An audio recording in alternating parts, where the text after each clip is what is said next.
তোর কি পেটে রাক্ষস ঢুকেছে? কাল মেহমানদের জন্য রাখা পায়েস তুই চুরি করে খাচ্ছিস? সরি মা। এত বড় হয়েছিস তাও চুরি করে খেতে লজ্জা করে না? এখনই সব ফেরত দিয়ে আয়, না হলে আজ রাতে তোর খাওয়া বন্ধ।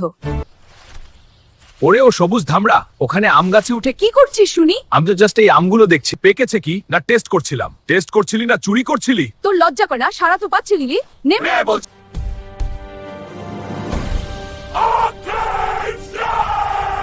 পকেটে ওগুলো কি? বের কর। ওগুলো তো পাথর মা, আমি প্র্যাকটিস করছিলাম। দেখাচ্ছি তোকে হাত পাত। চুরি করে আবার মিথ্যা কথা। আজ তোর পিঠের চামড়া আমি রাখবো না। আউচ মা, লাগে তো। তোমার ঝাড়ু করে পারি ছাড়বে? পাহাড় ফাটুক আর সুতামি সারু। দাঁড়া, কোথায় পালা? মা প্লিজ, আমি আর করব না। Hulk sorry. সুধার থাকলে ঘরে বলবি, চোরের মতো অন্যের কাছে কেন হাত দিবি? মা স্টপ, হাল্ক স্ম্যাশ করবে না, হাল্ক শুধু দৌড়াবে। বাঁচাও আয়রন ম্যান, আমাকে বাঁচাও। লোকে ভাববে চোর ছেলে পিটুনি খাচ্ছে। ইয়া, কান ধরে ওগুলো ফেরত দিয়ে আয়। ঠিক আছে মা, এই যে দিচ্ছি। তুমি ঝাড়ুটা নামাও, লোকে দেখলে